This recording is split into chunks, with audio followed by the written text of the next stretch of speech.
want answers? I think I'm entitled. You want answers? I want the truth. You can't handle the truth. We are the Mad Men of Masculinity. Your home for healthy masculinity.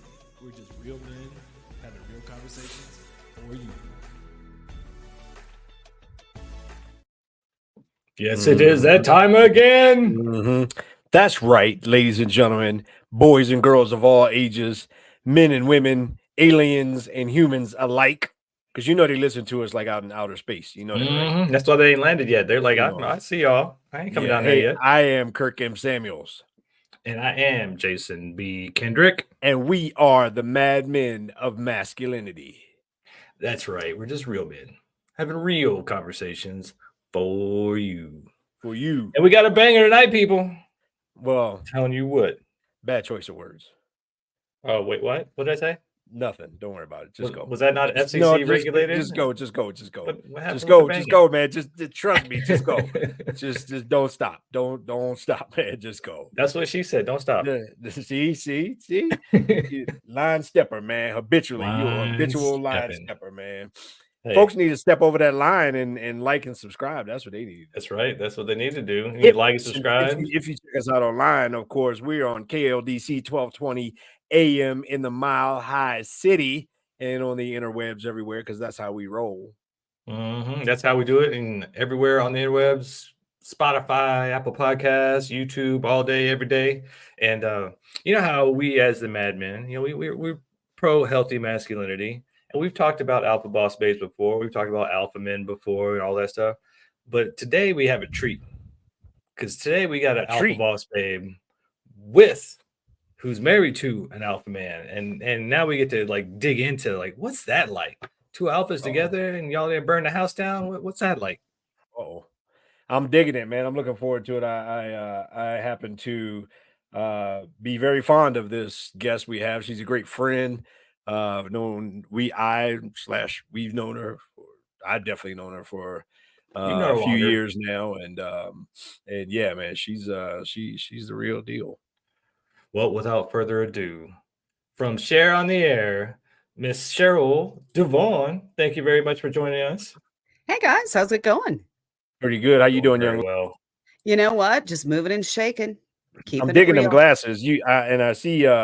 For those now, of course, we're over the air here in Denver, but for those that partake online, because some people partake of online things, I love the fact that that JBK put you right in the middle. And I'm digging. I need to go find my glasses, man. Y'all got on y'all glasses. I need to put on mine. I'm digging being between two masculine. It's like the Brady Bunch kind of thing, man. Cher, you're like a lot of things. Wait, hang on a second. What are you trying to say? Like a lot of things, a lot of good things. You like you like that ice cream with all the good stuff in it. Neapolitan. Yeah, my voice. You've done. You're a speaking coach. You're former over the air radio host as well. Obviously people will be able to tell by your chops, your radio chops here. 22 years of commercial radio and still podcasting. What are all the things that you've done in the media realm? In the media realm, well, I started doing radio back in probably 100 years ago in college, and then that moved into doing television news reporting. And I started doing that at KAMC in Lubbock, Texas, for an ABC affiliate there. And it was fun, except that you gentlemen both know me, and I'm a bit of a creative wild child. So there wasn't enough creative freedom for me. And I was getting, these little cutesy segments because back in the day, I was, in my 20s, just this cute little blonde thing. And the job for the girls, and I do mean the girls, I'm not saying the women, because back at this time, it was the girls, you do the cute little interest pieces. I got out of that. I wanted to do something that had more creative freedom. And my goal as a child, I wrote about it in my book, The Frog in Your Throat, was I wanted to be Wolfman Jack and Casey Kasem combined. So I ended up going into radio, and I landed a morning show gig, a number one gig in my young 20s. But of course, back in that day, it was, you're supposed to be a sidekick or a giggle box. I never got that memo. So yeah, ended up with three number one rated commercial morning shows. The third one, we were beating Steve Harvey in an urban market by double digits in a single book. So a 3-month time period, we ended up beating him, and went on to do morning show boot camp consultations. I sat on expert panels training others from around the globe who had aspirations of becoming successful morning show or radio hosts.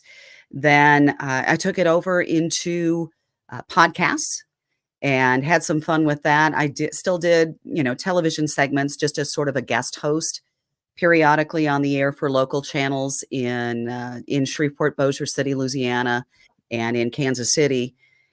And now I've just kind of combined everything into, I do the podcasts for fun, but I still do the media training, the speaker training, that sort of thing. So you kind of just stepped over it, and we're gonna have to put a little spotlight on it. You said you whooped up on Steve Harvey Uh-huh. as the number one radio host I did. in an urban market. I I mean, did. open that up a little bit. And people will be like, wait, what? So Shreveport, Bossier City in the 90s, it is predominantly urban market.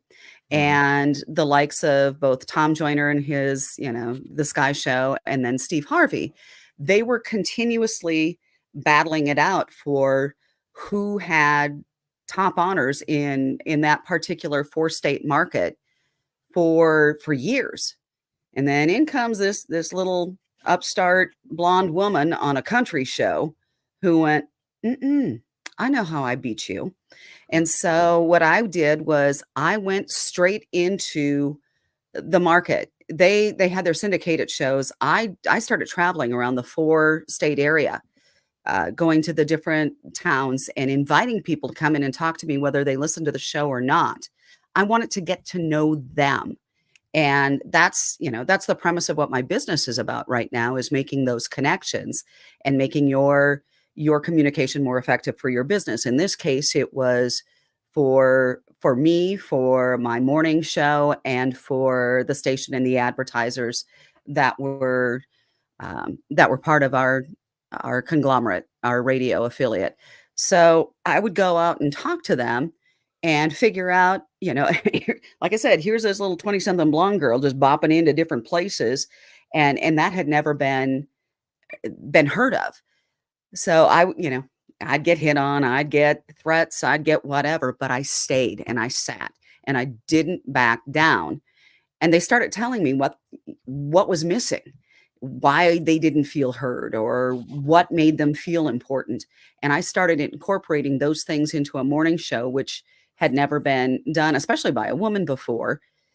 And I just blew it up in a book. We went from, I think we were number 6 in the market at that time, to, in one book, we took it to number 1 by double digits.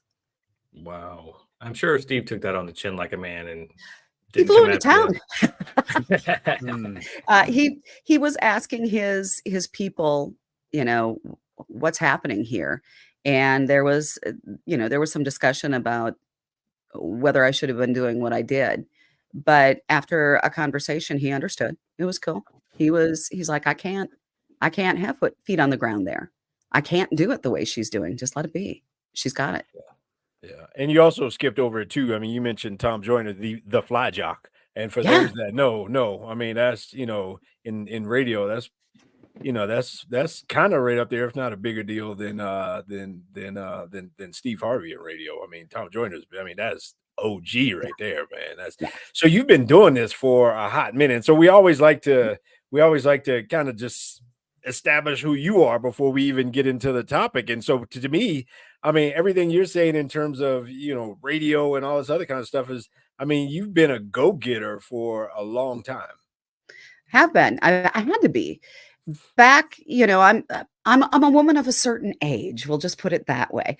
Vintage. And classic. Classic. refined, kind of like an aged wine, if you will, Absolutely. or a fine aged scotch. We can go there too. Sure. Yeah. But I had to learn if I was going to compete in a world where it was male dominated, I had to learn how to behave and adapt in that setting. It's that old adage that if you're going to you'll either swim with the sharks or you'll be eaten by them. And I like to think that my husband will argue with this a little bit. I like to think I'm Beth Dutton, but with a lot more diplomacy and sanity. And I'm sure Chris will argue that on most days. But that's the approach that I had to take in the various businesses that I've been in the industries, because they were all very male dominated. And so I learned how to be an alpha male from the alpha males themselves, and took it into that level, because I wasn't satisfied with having a lesser role. I knew what my talents were. I knew what I could do. It's just a matter of delivering it without being perceived as, a lot of times strong alpha women have that perception of being the big old B word. You know what I mean? Mhm. And or worse. I've heard worse too. And I had to learn how to properly speak to alpha males, where I wasn't threatening, where I became one of the guys just with different assets.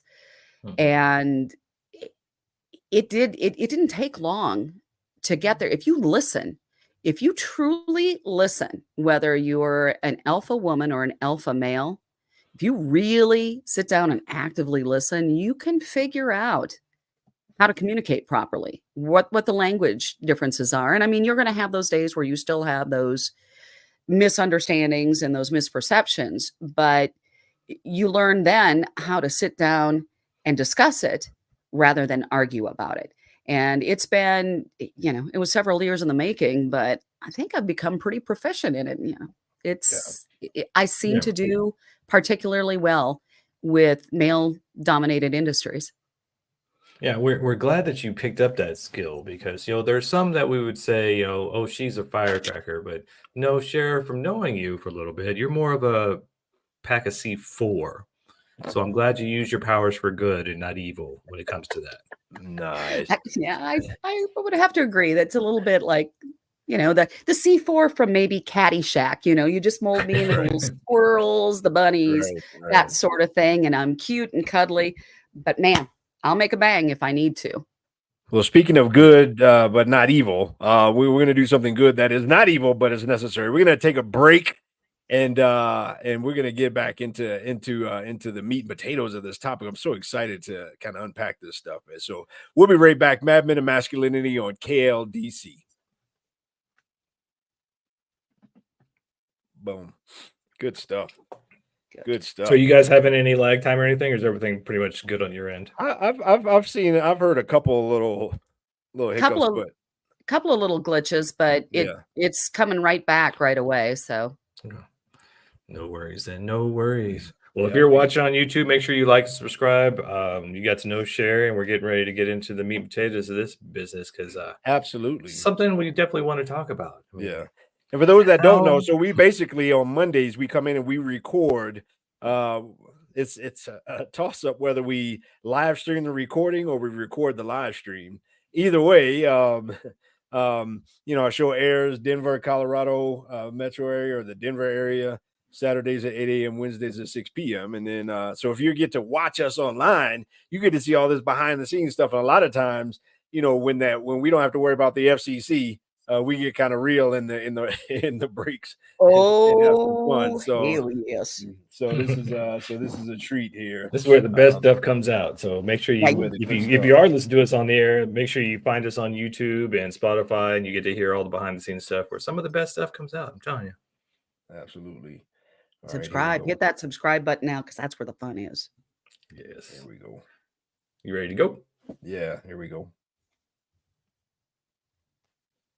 And we're back. We're back. Yep.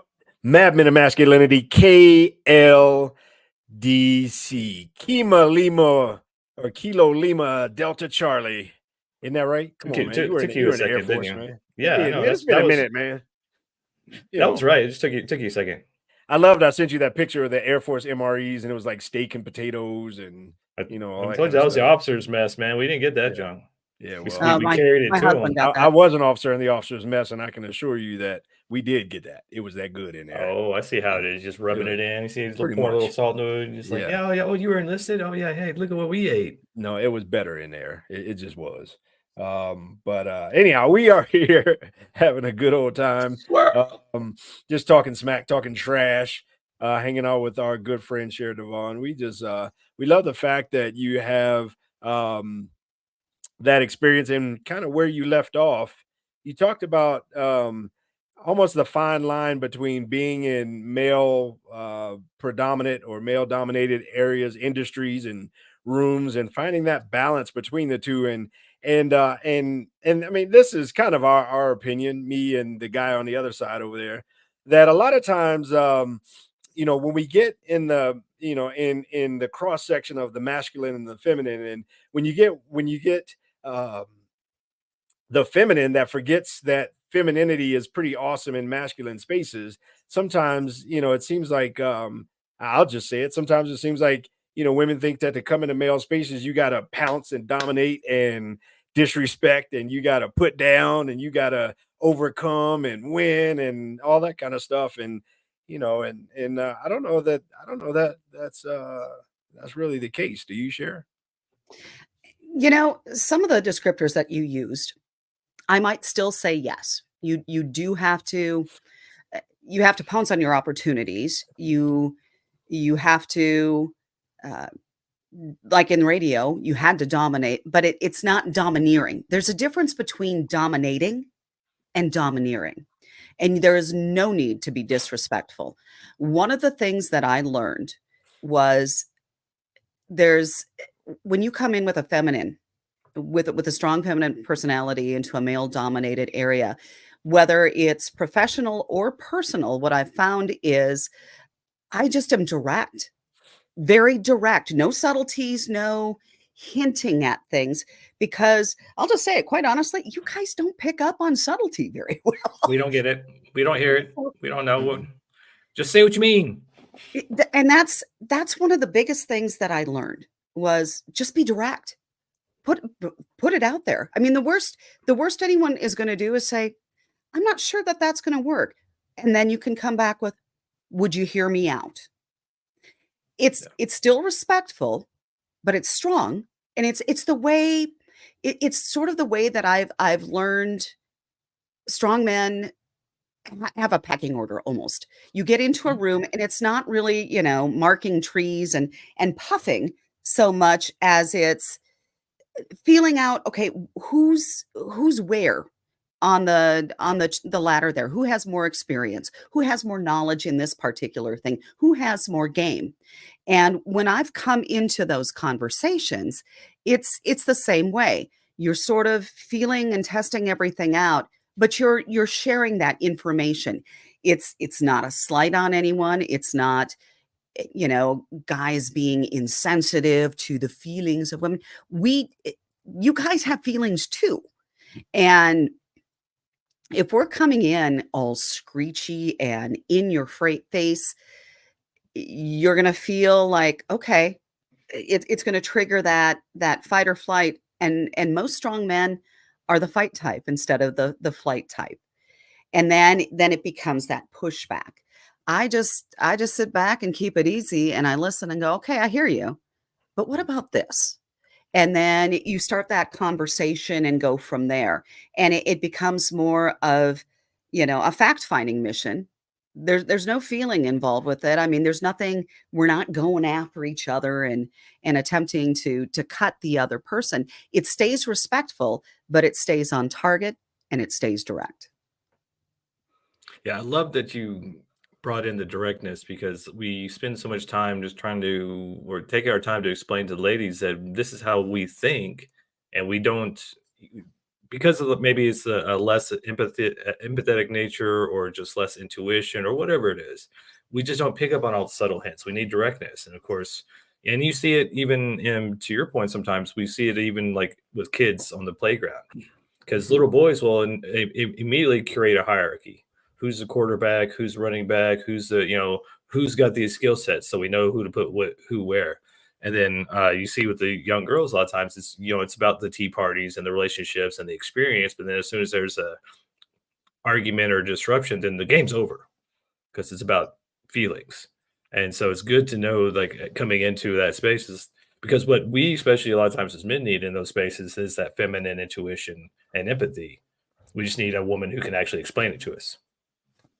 And Yeah, and I important. think the when you said the fight or flight, and most men would probably choose to fight, and I think the other option is probably just disengage, and that's when the woman in the scenario gets indifference, like just gets kind of the stonewall and that sort of thing. Because yeah, I mean the whole idea of domineering versus dominate. When you look at sports, for example, when you look at you watch any college football game, especially, but even in the pros, everybody wants to come out and dominate your opponent.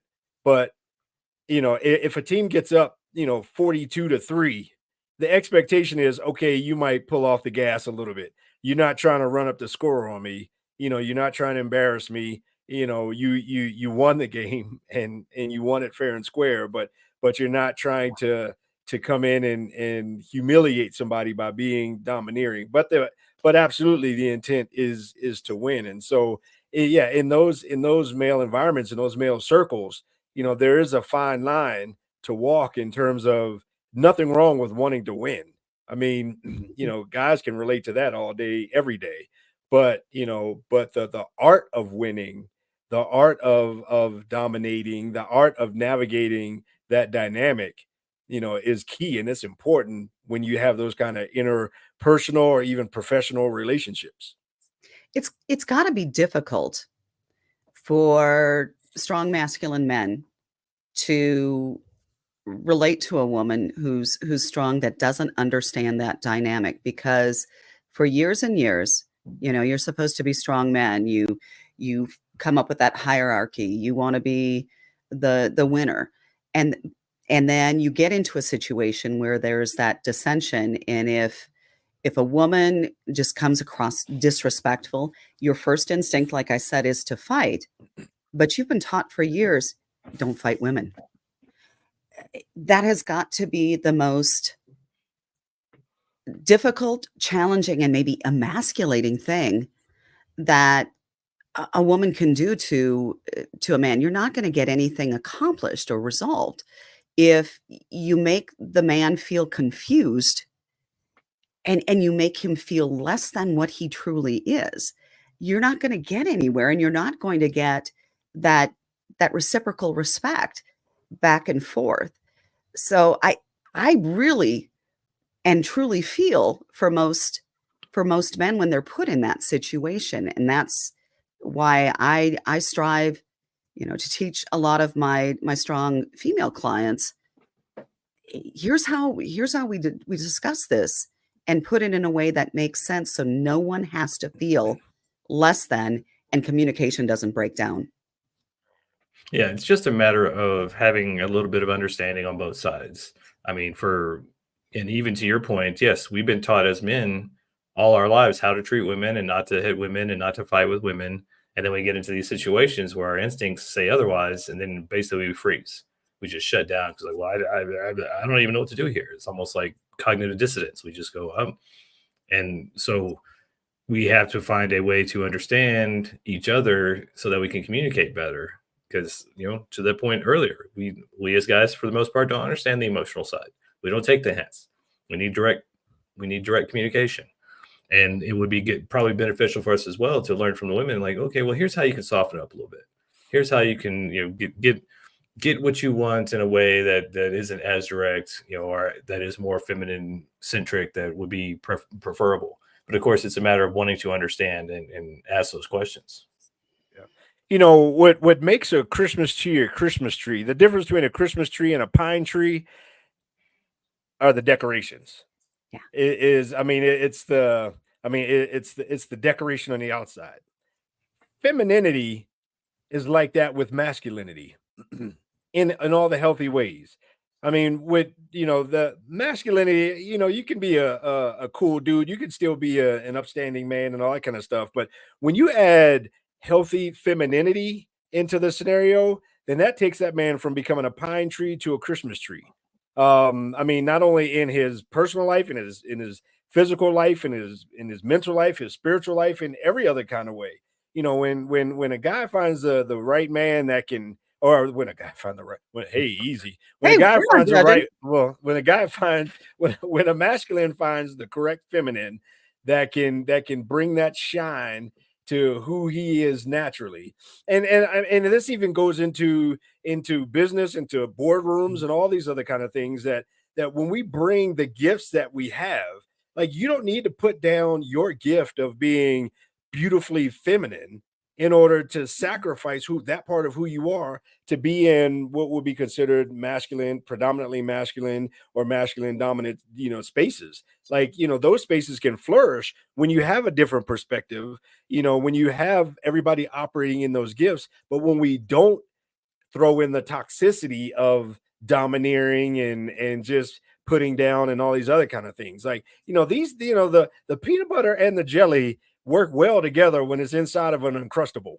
I mean, and so when we put that stuff together, man, I'm telling you, I don't know where that came from other than I'm hungry. I like it. I didn't eat lunch today, but I love Uncrustables, man. Those things are freaking good. But anyhow, I wish they were gluten squirrel. free. I like extra gluten. I I'll like give it it to to you. just chum me up real big time, just clog me up with all the gluten. Anyhow, but when you add all that stuff in there, when you add the two together, even in boardrooms and corporate rooms and spaces that are predominantly, male centric, I mean, or I mean, I can't say this, maybe even female centric as well. I mean, I think the thing works great that way. It really does. I mean, there's so many people see it as competition over collaboration. I look at it like a color wheel. Like if you're picking out your outfit, do you want those colors that contrast and just really clash with one another? Or do you want the complementary colors that just make everything pop and heads turn and everything? And that's how I see whether it's in a personal relationship or a professional relationship. Both of you know that I collaborate professionally with a pretty strong masculine man. And I am not diminished in any way, shape, or form, nor is he. We complement one another with what we bring to the table, much like in my marriage. I mean, if I want to be treated like a queen, I mean, I think it's probably sort of stereotypical, but if I want to be treated like a queen, Need to I act better like treat a queen. him. I better Yeah, treat him like I am a queen. And absolutely. I need to treat him like a king. Now, with that being said, so he's a king, I'm a queen. We're equally royal there. But equal doesn't always have to be we are at the The same same. levels for the Yeah. same specific things. Mhm. One is not submissive to the other. He is brilliantly my husband, Chris, is brilliantly analytical. He's very science and tech minded, although between us, just Let me us. wait, Sher. Wait. Hold Before you right go there. there, Because I no, you're about to go into some like juicy stuff. You're about to get right into the middle of the Uncrustable. And I don't want to cut us off in a few seconds here. We're already a little late for this break here, but I want to get into the personal side of how you balance that as well. We talked about professional, but get into the personal side about how you balance that as well right after this break. So we're gonna come back and get into that. We'll be right back. Mad Men and Masculinity on KLDC. Boom. Yeah, I was like, Boom. oh, she's about to get deep into just about the. to go into it. I was like, man, oh, that's a whole segment right there, man. Just on the the Yeah. Yeah. balancing I, that on the I, personal side of things. Yeah, I knew we were getting close. I was about to make a color wheel joke and then go to break, but then you caught it before I did. Mhm. Like color wheel, what's that?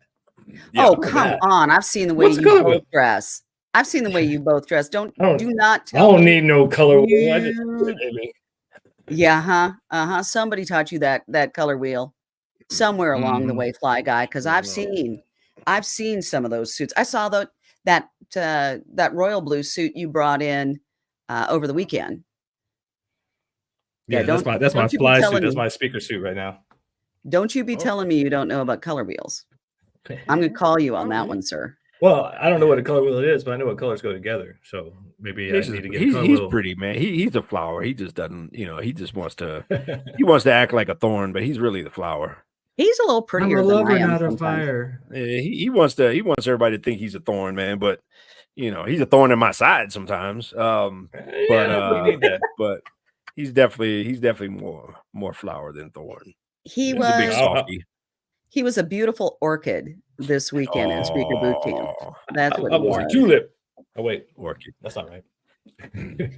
He was exotic. He was delightful. He was fragrant. Well, fragrant maybe isn't the right word. He was not fragrant. Yeah, I've never known him to be fragrant. I was musky. Yeah, I was musky. Well, he's right word? In a good way. He's been fragrant a few times right before a round of golf, but that's different. That's in the bathroom. Well, that's just playing to win. That's playing to win. Yeah. That's like clearing out the pipes. All right, here we go. All right, enough about me. Let's talk about Sher and her alpha man. Here we go.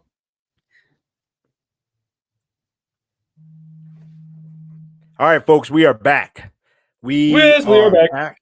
We're back, and we're digging this, man. This is we just had some. Yeah, we had to cut Sher off. She's about to get into the juiciness, flagrant, full conversation offline. So musky. You might want to.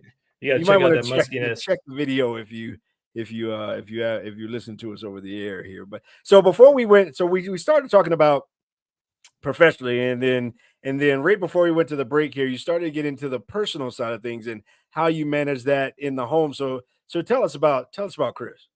All right. So my husband, Chris, is a retired lieutenant colonel in the Air Force, B-2 instructor pilot. Yes, not only did he fly the stealth bomber, he instructed most of the commanding officers that are in there now have probably learned how to fly from Chris. So he retired after 22 years of active duty and went back a month later on the civilian side. He is doing things that don't exist and don't happen in places that aren't there, probably with people and perhaps aliens that may or may not exist. Don't know. He is sworn to secrecy on that one.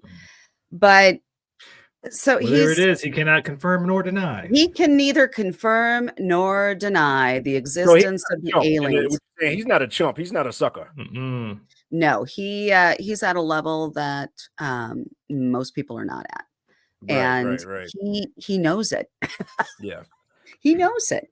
He's a very strong leader. He's very good, but he is as expressive and as outgoing as I am. He is very reserved and quiet. He almost comes across maybe aloof because of the way he carries himself, but he likes to sit back and just kind of take things in and listen until it's time. So you've got this guy who is used to being the top of his game and in charge, and he's been that way pretty much since he was in high school. I mean, he was a swim team competitor. He was, top of his class, that sort of thing. Went to the Air Force Academy, did well there. And then, as I said, he's been flying bombers, the stealth bomber in particular, and is working with the stealth community right now. So he comes home and he is, this guy who is, he's ready to organize things. He wants a set order, a set time. He wants the facts, and he likes to look at the technical side of things, despite the fact. Now, this is what I was referring to right before we went to break. This man is so used to having other people handle it for him. He did not know how to use Uber for himself. I had to teach him how to use Uber. I'm having to teach him how to use all the apps because he doesn't know. He is constantly in his iPad or his iPhone. He's working with, all of this crazy software that would blow our minds. He's looking at multiple screens for world events. He can't figure out how to do Grubhub, nor can he do Uber. And that's where I come in. So, the perks of being an officer and a pilot, man. You get people to take care of that for you. But he gets mad. He gets mad that he can't do it at home. So this has to stay between us here. We can't. Okay. We won't tell anybody else. Don't tell nobody else. We ain't gonna tell nobody else. But it's made for, you can imagine you have top of your game in the military officer married to a woman who pretty much was born with a microphone in her hand and at the top of her game. It makes for interesting challenges. He is not a big people person. We're going out to eat, and my face is up on billboards. People are running over to the table, and it became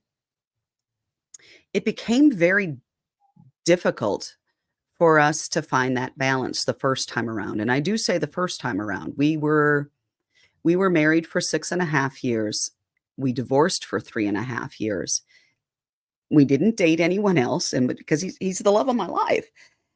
We put the band back together, remarried, added a keyboardist. They're full sisters, and so we've been married to each other twice, and it's for a total of 32 years now.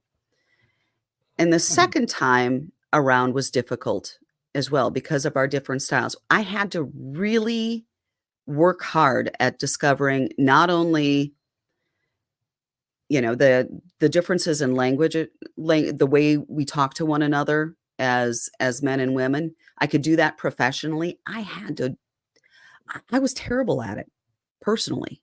I could talk to other guys. I had lots of friends, but when it came to that relationship, I had difficulty playing by the rules and understanding why would I expect him to know what I'm thinking and what I'm feeling and what I'm understanding when I never set the guidelines and the boundaries or asked him what he would like to see in return.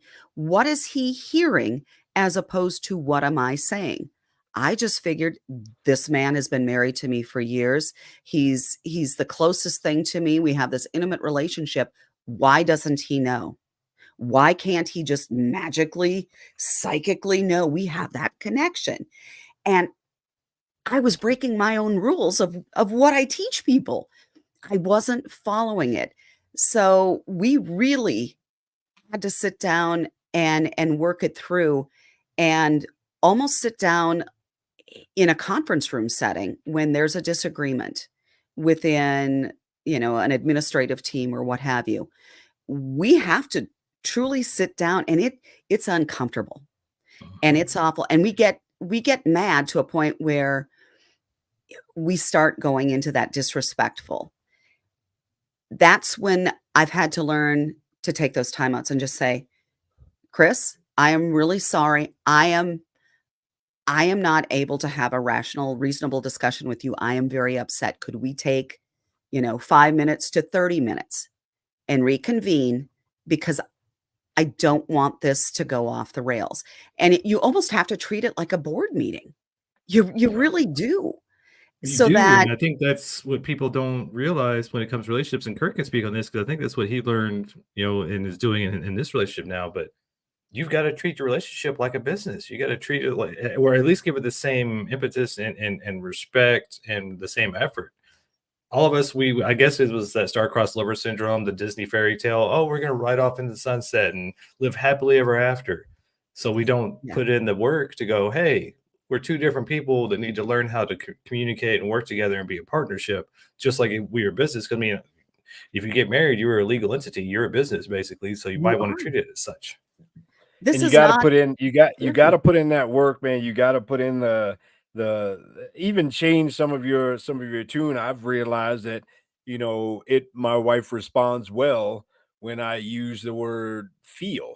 Like I feel, even though in my mind my natural way is I think this, I think that, I think that, but to her, if I say that made me feel like whatever, oh, then that's automatically diffusing, and that automatically kind of puts her in the mindset of being able to understand what I'm saying. But if I'm like, you did this or this happened, and I think this and I think that, she just doesn't get it. So even if it comes down to changing some of your lingo, changing some of your tune, like you were just talking about, yeah, you got to be willing to do that in the exchange of communicating in the context of that masculine feminine relationship.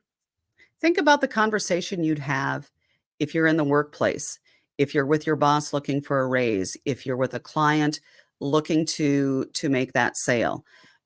You learn their language. You figure out the way that they speak, what they understand. If you want to be successful, you do. Why do we put so much effort into that when we don't put it into our relationships? Why do we come home and get lazy there? We love our relationships. I know I do. I love my marriage. I love it more than the career. So why wouldn't I put that same or more effort into learning those same language traits that I would in business? It just blows my mind. And I was guilty of it for years. It took the second time around, that second gift that I was given, to figure out, okay, how do I speak to John Wayne here, Top Gun in my house? I had to find it important. I had to look at it with even more priority than I did with my clients and my professional relationships, because it is more important. Yeah, It's you more know what It's important. something that I find interesting that we've had, I would consider you our second legitimate boss babe that we've had on the show. At least that comes to the top of my mind. The other one, is on HGTV, and she's a general contractor, and she's the business owner, design center. I mean, all this other kind of stuff. And both of you have kind of, as you were on here, hinted about, excuse me, being considerate of your man, being considerate of him. Like, in other words, it's not a either or, it's a yes and kind of thing, which Mhm. is totally counterintuitive to what I think culture tells a lot of wannabe boss babes you have to be, in the context of a relationship with a male, professionally or privately. Oh, I agree. It is a yes and. I mean, it's what I refer to. You do it in business.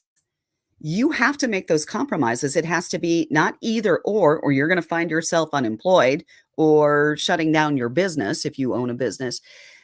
Y- You have to find those yes and.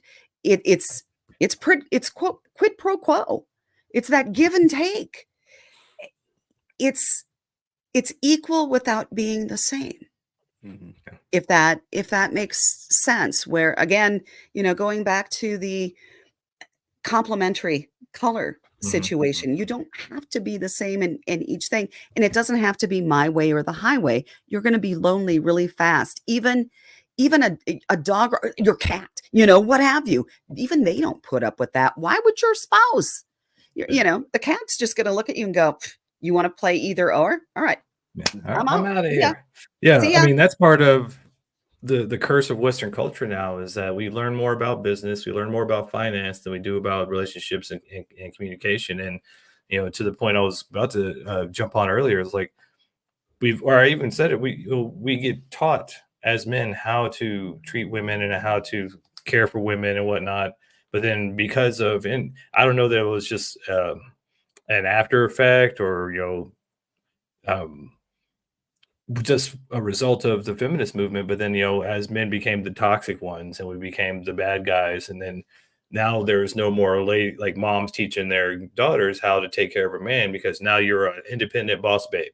And so we've all been taught how, strong women are and how to be a boss babe and how to do all those things. But then those same women are going, well, where are all the good men at?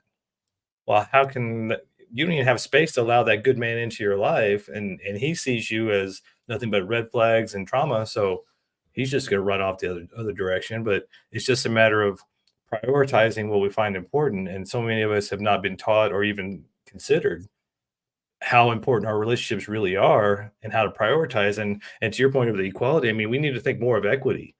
What do you Yeah. need that I can give, and what does she need to give me that I need? It's because they're not going to be the same things. But if we think of an equity mindset, we each get what we need. I think we did a show on that at one point, the difference between We did. equity and equality. And it's like you don't have to be the same to be equal. But speaking We of don't. being equal, let's have an Uh-oh. equality. It's our last break here, man. We're gonna roll Oh into this man, thing, man. I know. it It's goes by so so hard to fast. think about it yesterday. We'll be right back. Mad Men and Masculinity on KLDC. Boom. It's so high. I was gonna sing it, but the Take last thing we want me to do is singing back. right now. I Well, can't just right say now, I anyway. mean, you I need can't to say gargle some anyway, honey but or something. right now, man, that'd be actually I probably man, it might come out great because my voice is all jacked up. I was gonna say you're gonna get You know, all Be all kinds Isaac of Hayes and stuff. Barry White. you know what I'm You saying? know, Sure, you're Yeah. right. All right, you so could yeah, sing for we me. I would allow that. I like it. Yeah, there's I noticed that as you were talking, I was like, you and Pam is her name. I was like, neither one of you espoused to the whole, we got to be over men kind of thing, which I think is, like over versus above or below, and it's like, no, you don't. I mean, Well, I think that's it takes so it's an false. actual It's almost like false feminine bravado yeah. Well, I mean, kind of thing. half the problem right now is we keep changing the rules on you. Oh, we want everything to be exactly the same as men. And yet, why aren't you taking care of us? Well, Mhm. you don't know. You don't know what you're supposed to do. Do you open a door or pull out a chair? Do you not? Either way, you're going to get lambasted because we keep changing the rules on you. It's women don't want equality. They want dictatorships is what it's come down to. And that's ridiculous. I mean, it's the one thing that women are espousing, that we don't want to be subjugated by male dominance. Well, stop, pandering for female dominance. How about just treat each other the right way? You don't need to be taken care of. You're grown ass man, but you like to be taken care of. I love it. I So do freaking love women. it. Ooh, So yeah. why can't we understand that and make that work like that? Yeah. No, I think I always go back to Jim Carrey's saying he wishes everybody could get everything they want. So they realize that, especially when it comes to money, that's not everything. That doesn't make you happy. It's like these quote unquote boss babes. If they actually got to the level of a real boss babe, you'd realize how little time you have and how much help you need. And you'd be willing to say, hey, honey, I need your help. I want to be in partnership with you versus this domineering, like all these young quote unquote boss babe, these media influencers. They want the power of men, the responsibility of a child, and to be taken care of like a woman. And it's like, well, you got to choose. Yeah. I mean, You can't have it all. You know how crazy business is for me. I mean, I was gone for 12 days here again. And, Chris asked tonight, he's like, so, what's the day like? I told him, we've got crazy stuff. This man couldn't cook. He couldn't even open up a can of soup when I met him. Now he's making dinner because he knows I've got, deadlines and responsibilities tonight. At the same time, I'm looking at what can I get off of your plate, for tomorrow. Or sometimes it comes down to get the sexy outfit. What do you want in exchange? It doesn't have to be the same thing. Now, the rest of this week, this week, I've been gone. I'll start making. I'm already planning the menus because it's a treat for him. I cook better than he does. And so when I have the time, I'm going to go ahead and do that for him because I so appreciate him giving me this space so that I can continue to build my business. He's amazing. Yeah, we have to apologize for his taste buds. He was in the Air Force too long, so those MREs just killed him. So it's not that he doesn't cook that good; he just can't taste it. No, he can't cook worth a darn. But that came from his mom too. She fully admitted that the only reason she cooked was so they didn't starve to death, but that she didn't want to know how to cook. So let's finish this thing up here. We'll bring it back. Here we go. Home stretch. Fourth quarter. We're back. Fourth quarter home stretch. No doubt. We're talking about the dynamic between an alpha woman and her alpha man with our dynamic, gorgeously talented, strongly, beautifully number one in every category. Number one in everything she does because she's fantastic like that. Sher Devaughn.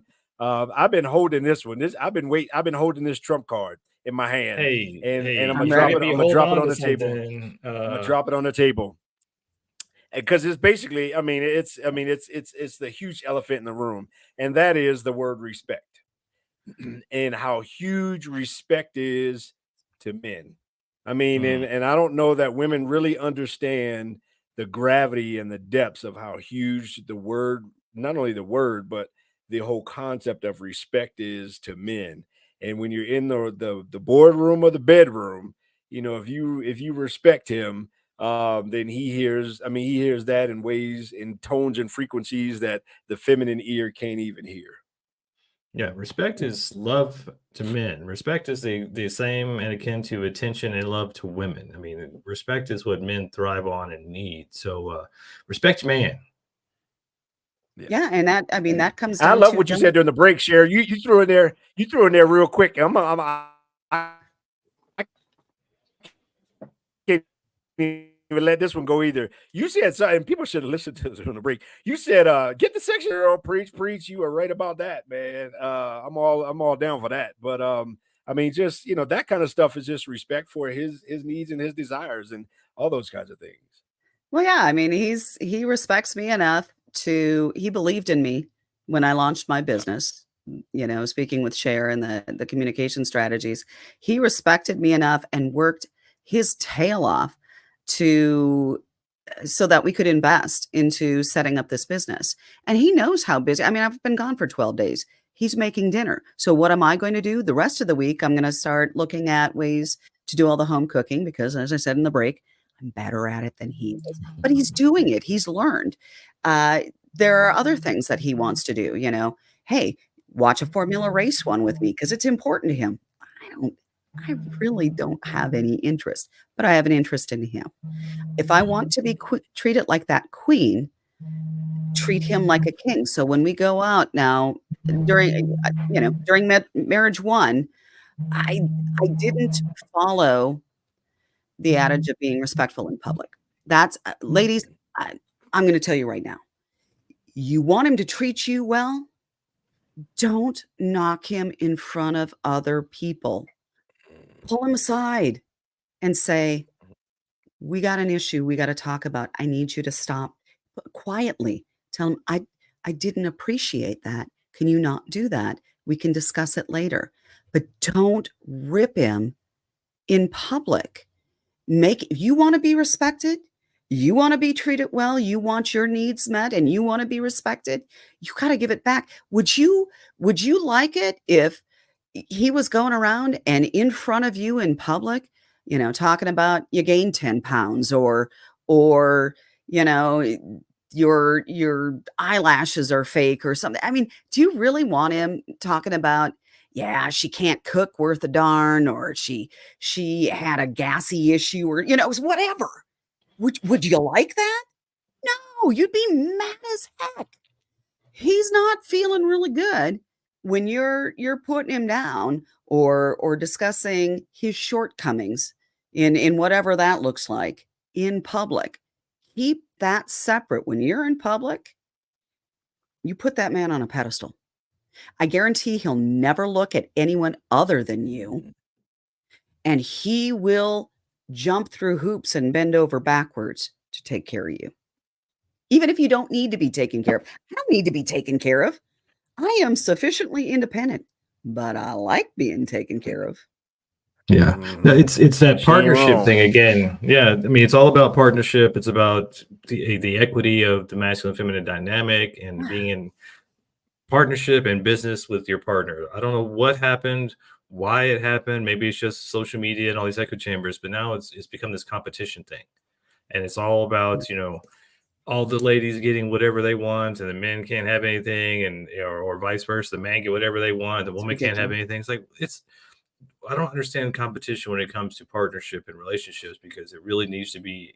And I've had that experience in the past where I think it was the first time I started actually wanting to be on stage and speak. And the girlfriend I had time, and all of a sudden I get off stage. She's like, "I want to speak too. Why can't I speak?" And it's just like, "Whoa, Okay.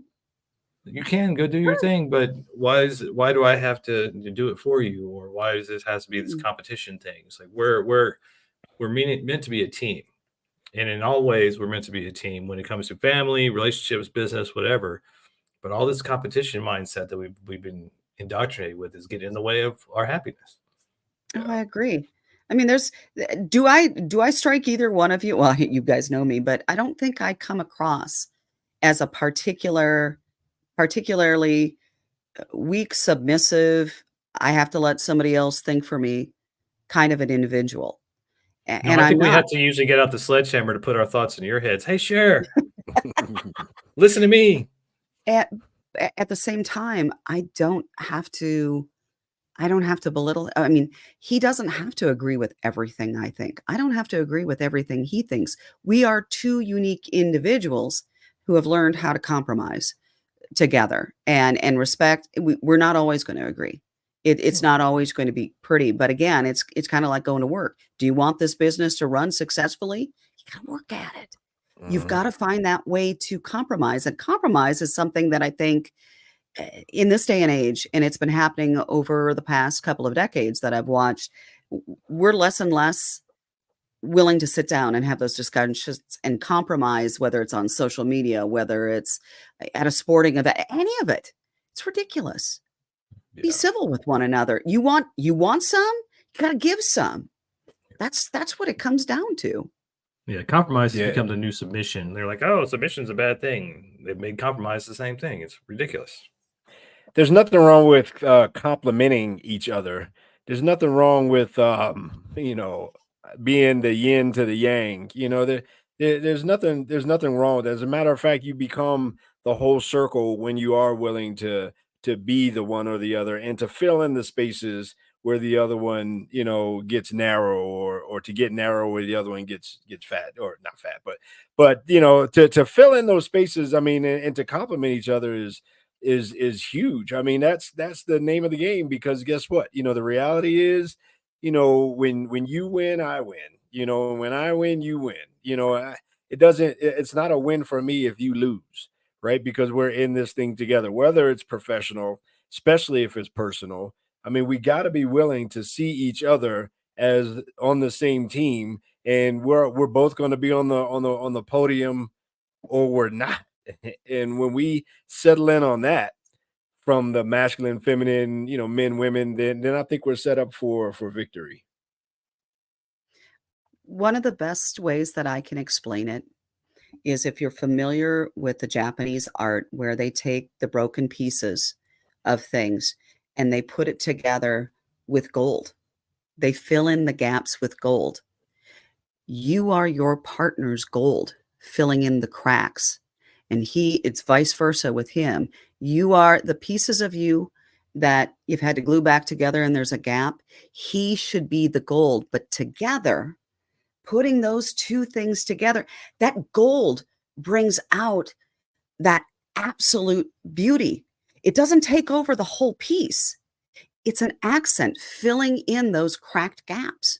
And it happens for either way, whether it's the man filling in your gaps or you filling in the gaps. But without that little piece that doesn't take over everything, that's what makes it beautiful. That's what Mhm. makes it priceless. Yeah.